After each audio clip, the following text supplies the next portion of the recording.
Nosotros sostenemos que esto se organizó y se solicitó el secuestro y posterior homicidio del señor Ojeda desde Venezuela. El asesinato del teniente Ronald Ojeda en Chile ha sido uno de los crímenes políticos más perversos y bizarros del que se tenga registro en nuestro continente. Y es así porque eh, ocurrió en suelo extranjero. Las tiranías y dictaduras del mundo por lo general azotan a sus ciudadanos dentro de su territorio. Actualmente está ocurriendo en Venezuela. Van más de 20 personas asesinadas en las protestas contra el fraude electoral de Maduro, pero en el caso del teniente Ojeda arrastró a agentes de inteligencia hasta Chile y los asesinaron en suelo extranjero. Hay muchos detalles que se han ido revelando y que no se conocen del todo, por razones obvias. Hubo una especie de complacencia con ciertos grupos del Partido Comunista en Chile junto a las fuerzas de seguridad de Maduro, pero ha salido un nuevo libro. Ronald Ojeda estaba escribiendo un libro antes de fallecer y uno de sus amigos cercanos en Chile, que era parte o es parte del Partido Libertario de Chile, me hizo llegar este libro con un prólogo en el cual establece o explica muchas de las cosas que ocurrió con Ojeda. Por ejemplo, algo que mucha gente no sabe fue que en marzo del 2017 fue secuestrado y torturado de manera clandestina por la Dirección de Contrainteligencia Militar de Venezuela. Posteriormente fue trasladado ilegalmente a la cárcel para presos políticos de Ramo Verde en Caracas, donde estuvo 9 meses hasta que se logró fugar el 30 de noviembre en un operativo que él mismo describe en las páginas del libro. Eh, Quiero acotarles que me han hecho llegar este libro y según me han comentado, las ganancias, es decir, el dinero generado por las ventas del libro, se va a destinar para ayudar a la esposa o la mujer del teniente Ojeda y a su hijo, que quedaron desamparados y huérfanos ante el vil asesinato de la tiranía de Maduro. Otra de las cosas fundamentales que mucha gente no sabe es que esto se puede asemejar mucho a la historia de Óscar Pérez. Si bien el nombre de Óscar Pérez para todos es súper conocido y su historia quedó como un poco tatuada y grabada en la mente de los venezolanos, debido a que todos vimos en la televisión y en videos cómo fue ejecutado por la tiranía de Nicolás Maduro. Lo de Ronald Ojeda fue un acto de heroísmo similar. Tenía toda la intención de liberar a Venezuela, y en el libro se cuenta que que en diciembre del 2023, las razones por las cuales la tiranía de Maduro después va a intentar, o mejor dicho, después va y lo asesina. Durante diciembre del 2023, Ronald regresó clandestinamente a Venezuela, acompañado por el capitán del ejército venezolano Ángelo Heredia Gervasio, y juntos planificaron una sublevación interna para derrocar al régimen de Nicolás Maduro y Diosdado Cabello. Desafortunadamente, al ingresar a su país, fueron interceptados por miembros del Ejército de Liberación Nacional, el ELN, que de cierta forma está siendo también financiado por el gobierno de Gustavo Petro, con el dinero de todos los colombianos, vale destacar, para que vean cómo se van tejiendo estos grupos criminales y estos carteles terroristas. Se instauran en el poder y luego financia sus grupos paramilitares y terroristas para defenderse. Esto, según se relata en el libro, obligó a Ronald a huir hacia Colombia, mientras que el capitán Heredia fue capturado por el ELN y entregado a la Dirección de Inteligencia contra Inteligencia Militar. Esta es la misma agencia que había torturado a Ronald durante su primera detención en 2017 y ha sido señalado en el marco de la investigación como la presunta contratista del Tren de Aragua para la captura del teniente Ojeda. Hay otro dato horroroso. Aquí el libro cuenta sobre cómo las alianzas políticas en Chile con el régimen de Maduro propiciaron la detención de Ojeda y, digamos, el secuestro y posterior asesinato del teniente Ojeda. Y hay otro dato bastante tenebroso que indica que un familiar muy cercano de Ojeda, de hecho, su propio hermano, que también es militar del chavismo, insisto, esto es lo que dice en el libro, no es mi acusación directa, es lo que el libro establece, habría sido el que había entregado al teniente Ojeda la ubicación y todo lo demás a la dirección de contrainteligencia y los grupos terroristas que asesinaron a Ojeda. Estoy aquí buscando en el libro porque es bastante extenso, donde establecen cómo se habría, aquí dice, las confesiones de la familia. Antes de revelar las siguientes declaraciones, es importante contextualizar al lector sobre las circunstancias extremadamente complejas en las que se encuentra una mujer digna de absoluta admiración, la viuda del heroico Ronald Ojeda. Dice, abundan las extrañezas que rodean el caso. La primera información que reveló la familia fue una denuncia anónima que proporcionaba datos relevantes sobre la planificación del crimen y la identidad de Michael Villegas, quien ya había sido identificado como uno de los involucrados en el secuestro. Según parece, Michael habría pertenecido a la Dirección de Inteligencia Militar y antes del crimen trabajó durante casi un año en una empresa de delivery llamada On Time Service, ubicada en San Joaquín. La segunda infidencia que me dejó de lado, esto lo escribe el prologuista del texto, que es miembro del Partido Libertario Chileno y fue compañero de Ronald, dice, la segunda infidencia que me dejó de lado fue cuando la familia me contó que distintos miembros de la Policía de Investigaciones y en particular el Ministerio Público le aconsejaban insistentemente cremar el cuerpo de Ronald. ¿Por qué razón los integrantes de las instituciones encargadas de la investigación estarían interesados en quemar el cuerpo del delito? Y aquí viene, digamos, la parte más catastrófica. Dice, la más estremecedora de las infidencias confesadas por la familia es la relación que Germán Alexander Ojeda Moreno, general del ejército venezolano y hermano mayor de Ronald, habría tenido en el crimen de su hermano menor. Por tratarse de un tema sumamente delicado, no daré detalles en este momento al respecto, solo me remitiré a los numerosos testimonios de las víctimas y su modo operandi. Aquí, después, bueno, el libro ahonda en más detalles,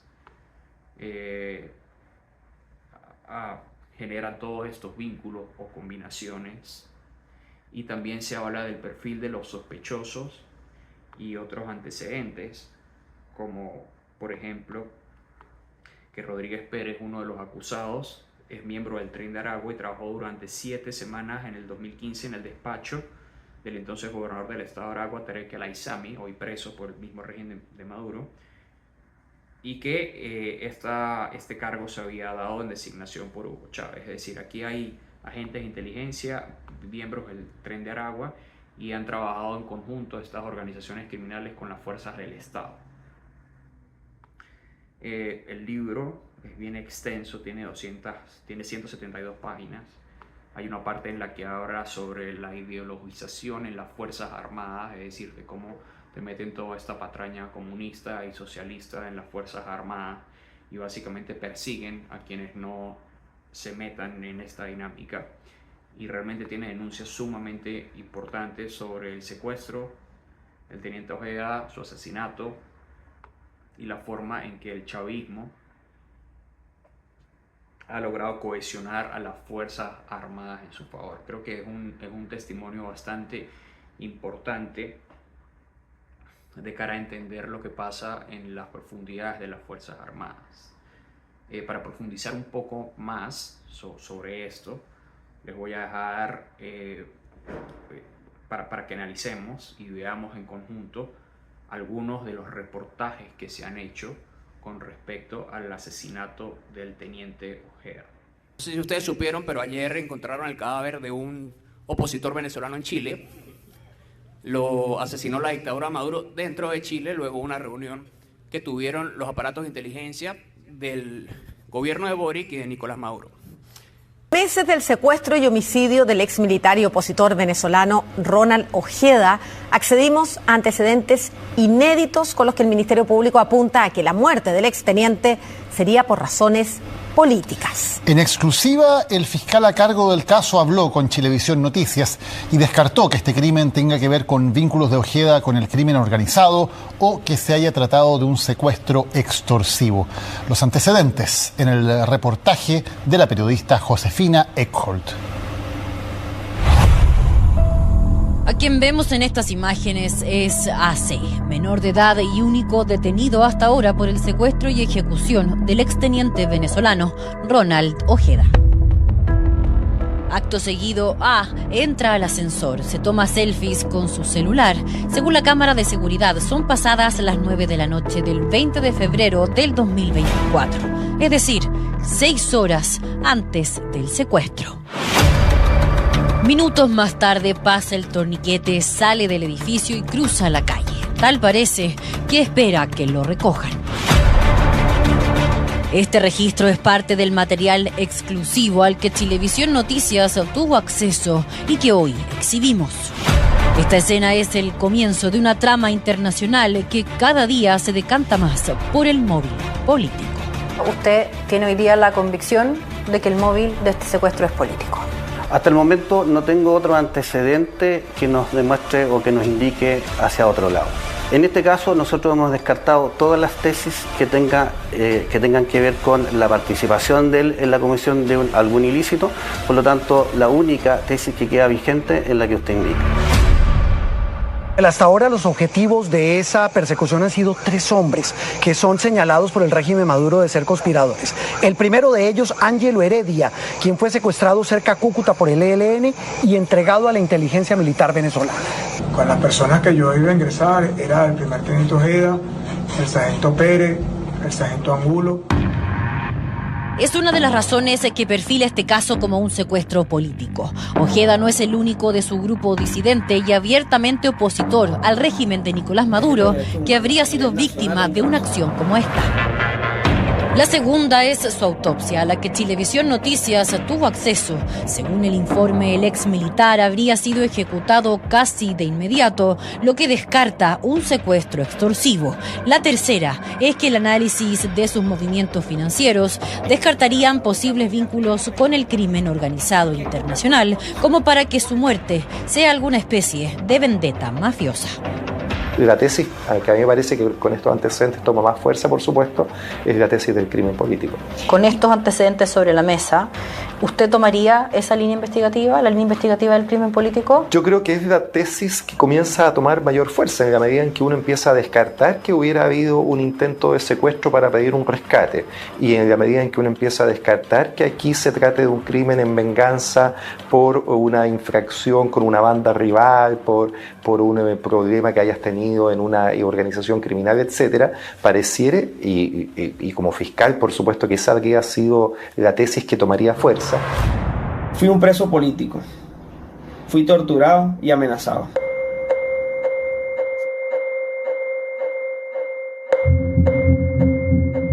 Fue golpeado en la planta de los pies, en las extremidades, en el tórax, infiltración sanguínea en la pierna derecha, el hombro derecho, en el hombro izquierdo, o sea, en muchas partes. ¿Y en todas esas zonas hubo que aplicar esta luz para poder verlo, para poder ver las lesiones? O sea, ¿ninguna era visible a simple vista? Por lo que describe ahí, no se encontraron infiltraciones sanguíneas superficiales, ni siquiera con la luz. Y eso demuestra que lo golpeó alguien con experiencia en tortura, eso sí. Es muy probable. 3 de la mañana con 7 minutos. Este Nissan Versa entra al edificio en que vive Ronald Ojeda junto a su familia. Una pana hasta ahora desconocida por los secuestradores sería decisiva para identificar al menos a uno de ellos. Pero de ese desperfecto no sabrán hasta la huida, cuando deban improvisar. Por ahora el plan sigue su curso normal. Ya es 21 de febrero del 2024. Y el grupo está listo para secuestrar a Ojeda. Esta investigación va a ser lenta. Los antecedentes, desde mi punto de vista, conocidos por este secuestro, por este plagio y con este homicidio posterior, yo no recuerdo en la historia de Chile próxima en la historia democrática de nuestro país una situación similar. Fue lo primero que llamó la atención. Un modus operandi nunca antes visto aquí. 3 hombres vestidos de PDI y una acción sin contratiempos, lo que hacía evidente la preparación anticipada. Nada de eso lo había hecho antes el crimen organizado en Chile. La pregunta es ¿por qué lo haría ahora? En la persona que lo está llevando del cuello, ¿hay alguna clave que a ustedes les haga parecer que también es un militar? La persona que lo está llevando está teniendo una actitud muy programada. No sé si es una actitud de un militar, pero es una actitud muy programada en el sentido de que no comete errores. Es difícil llevar a una persona tensa. Me parece que lo hace de manera... prolija en el movimiento. Sí, es muy prolijo. Muy prolijo. Quizás eso uno podría pensar, no sé si es militar, pero no es primera vez que hace esto. Y no es primera vez que esta persona también lo vive. Está como en una situación que parece ser conocida para él. La revisión de estas imágenes junto a los expertos en conciencia y expresión corporal del Departamento de Psicología de la Universidad de Chile aporta 2 datos importantes. 1, el entrenamiento de quien lleva a Ojeda por el cuello. Y 2, los indicadores físicos de que el exteniente ha vivido esto antes. ¿Hay algo que nos permita decir que Ojeda, el secuestrado, podría haber conocido a su secuestrador? Eso no es concluyente, no se puede saber si conoce a la persona secuestrador, pero seguramente entiende de qué se trata la situación. Él da cuenta de tener experiencia en esta situación, en la caminata al ascensor, en la manera en que entran, en ningún momento se descompone, entonces él está en una situación como esto, con déjà vu, esto yo ya lo he vivido, esto no hay algo que nos haga indicar que esto es una situación nueva para él. De hecho, previo al secuestro, el exteniente estaba colaborando con organismos internacionales para denunciar los abusos de la inteligencia y contrainteligencia venezolana, porque él mismo había sido secuestrado y torturado en el año 2017. Las circunstancias sí se parecen. Eran 2 hombres vestidos con indumentaria negra acompañados con 3 más que los secundaban, sin identificación, solo con un logo, DGCIM, Dirección General de Contrainteligencia Militar.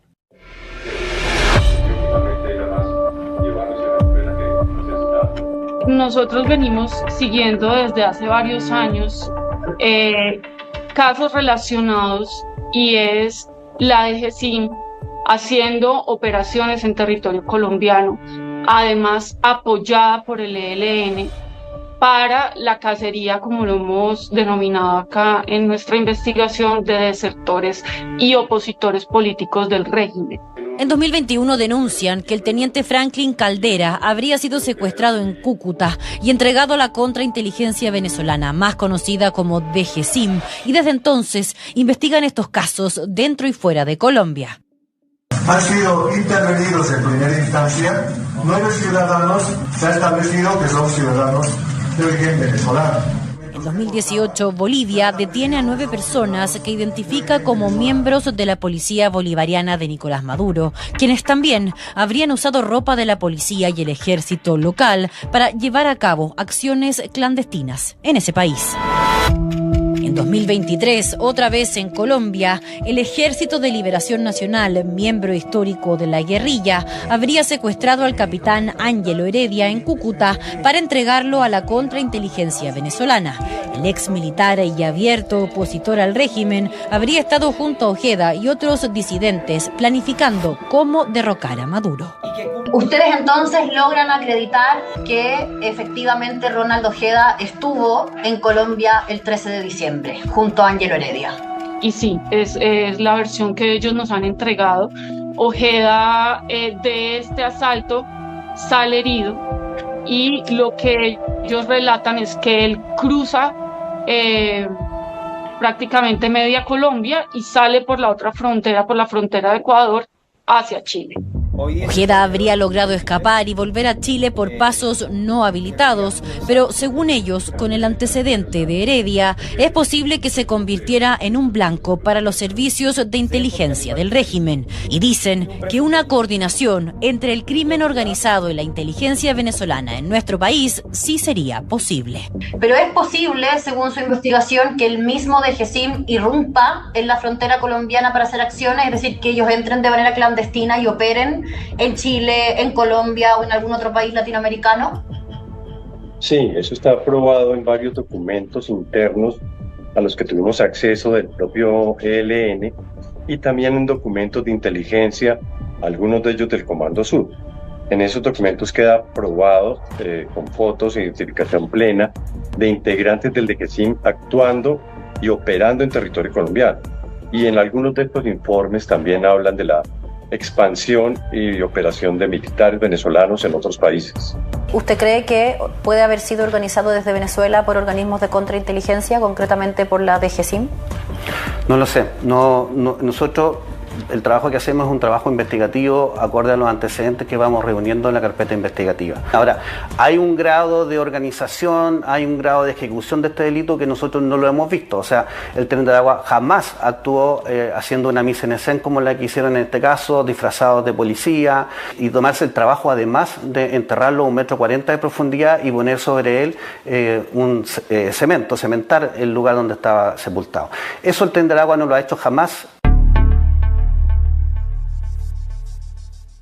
Las cámaras de seguridad del edificio marcan las 3 de la mañana con 9 minutos. Los secuestradores sacan a Ojeda esposado desde su departamento hacia el ascensor. Una vez dentro, el líder del grupo le pasa un celular a un segundo sujeto. Ninguno usa guantes, pero solo la huella de este tiene registro en Chile. A esa huella se suma esta imagen que permite hacer una comparación de cuerpos para confirmar la participación de Walter Rodríguez Pérez, un alto mando del Tren de Aragua en Chile, sospechoso de liderar al menos otros 2 connotados secuestros extorsivos. Lo llamativo es que esta vez Rodríguez no está a cargo.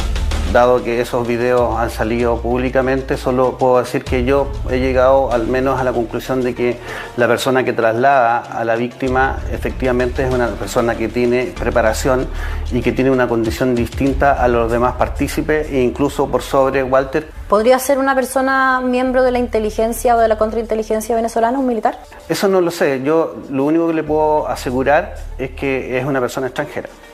Pero es una persona extranjera con preparación militar, con preparación para secuestrar. De acuerdo a la apreciación del video, al parecer, sí. Eso puede tener que ver con que él haya hecho muchas veces esto o que tiene una habilidad, pero no es alguien que casualmente hace un actuar prolijo. No me parece que la clave de él que da un paso hacia atrás y de él que le hace este gesto y lo dejan a él es el centro de la escena. Los expertos de la Universidad de Chile también coinciden en que Ojeda sí ofrece resistencia, que eso se nota en sus músculos y en cómo camina, y que aunque en un momento intenta algún tipo de diálogo, luego desiste. Y ahí a nosotros nos da cuenta de una actitud todavía un poquito más activa. Entonces ahí está hablando, está respondiendo, está con el ceño fruncido, tiene un poquitito más de control sobre la situación comunicativa. Esta persona está tratando de conversar con él, de insistirle algo a él. Y ahí es donde se ve que él no es el que va a tener respuesta, ni siquiera lo mira, da un paso hacia atrás. El que lo tiene tomado es el que va a tomar la posición activa en la conversación. Entonces tiene un dominio de esta conversación. Si hubiese un equipo que realiza un secuestro y en ese equipo hay miembros del Tren de Aragua y miembros de la DGCIM operando juntos, es decir, los dos en terreno secuestrando, ¿quién lideraría el equipo en terreno? Sí, sin duda. Obviamente la jerarquía la manejan el DGCIM, que es el que da las órdenes y es el que los contrata, entre comillas, a ese tipo de organizaciones criminales. Como el que emite la directiva frente a lo que se tiene que hacer. En la parte operativa uno supondría que la organización criminal la ejecuta, pero la directriz se imparte desde la DGCIM. Tras el secuestro, el Nissan Versa con Ojeda a bordo avanza por la costanera norte hacia el poniente. Según un testimonio al que Chilevisión tuvo acceso, la pana se hace evidente en este punto. Deben contactar a los autos que prestan cobertura porque el traslado de Ojeda es prioridad. Son las 3:24 de la mañana y el punto de encuentro forzado es este edificio en Renca. Los 5 sujetos vestidos de policía venían bajando desde la autopista, subiendo 3 al vehículo en que estaba y 2 junto a la víctima al otro vehículo. Una vez arriba del vehículo, ellos comenzaron a decir: «Maldita sea, el carro tiene nuestras huellas». Este imprevisto habría cambiado el curso del plan, con consecuencias irreversibles para el grupo. Primero, porque el celular abandonado junto al auto permite identificar a Walter Rodríguez. Segundo, porque posiblemente los hizo cambiar el destino de Ojeda. Lo que hay que ver con cierta cautela es que al parecer la primera parte era algo que los autores querían que se supiera, pero la segunda parte no. Porque ellos salen sabiendo que los van a filmar, pero suponían que hasta ahí nomás iba a llegar la persecución. Otro dato clave para la investigación es que como los secuestradores deben separarse, se habrían mantenido comunicados durante el trayecto y en esa conversación por altavoz surge un nombre que no debía conocerse: el Gordo Ale.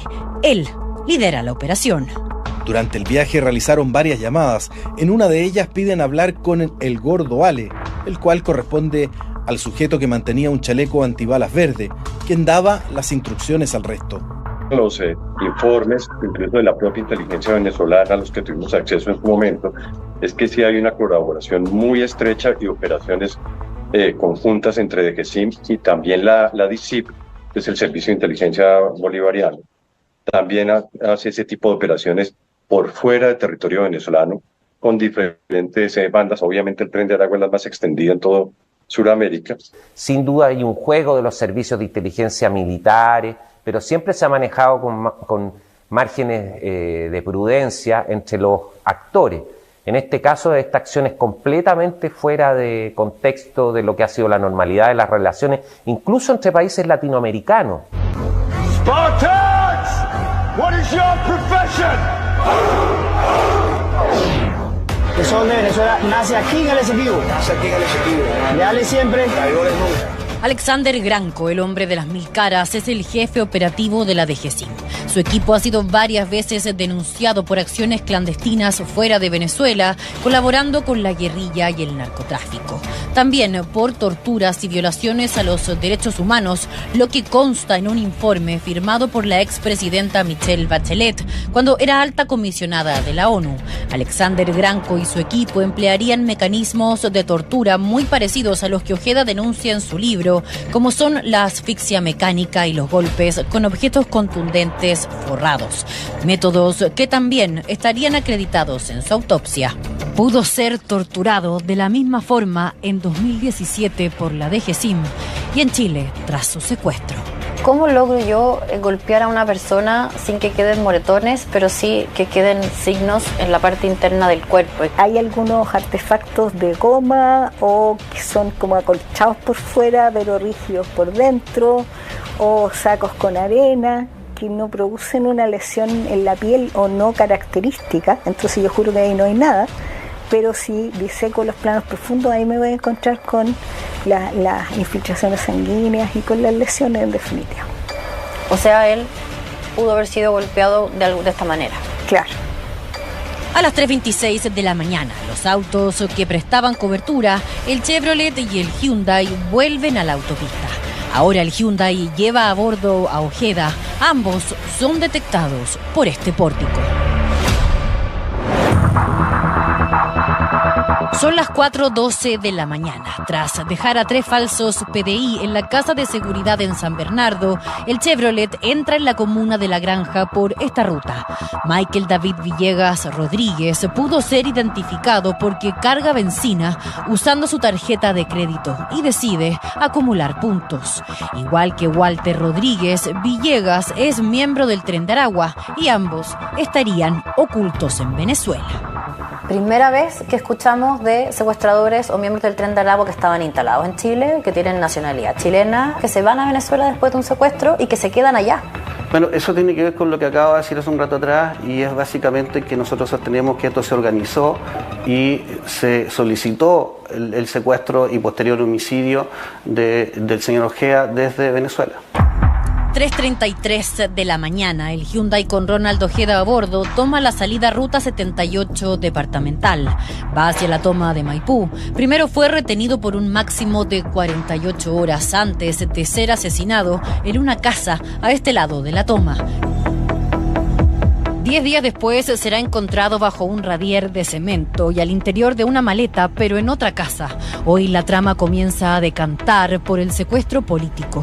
Cómo reacciona el gobierno venezolano a la solicitud de colaboración internacional será clave para ir despejando las dudas. ¿Qué significa que Venezuela le niegue la colaboración en una investigación penal de esta envergadura? A ver, yo quiero ponerme en la vereda contraria de que sí vamos a tener la colaboración. Por lo tanto, en esa circunstancia yo espero tener toda la colaboración del mundo y espero que incluso nos detengan lo antes posible, tanto a Ronald como a Michael, que están actualmente en territorio venezolano, para que nosotros los podamos extraditar y juzgarlos en Chile.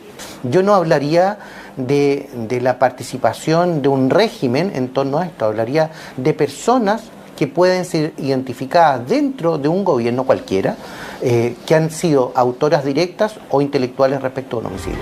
Hoy las gestiones por parte de la Fiscalía y el gobierno están hechas.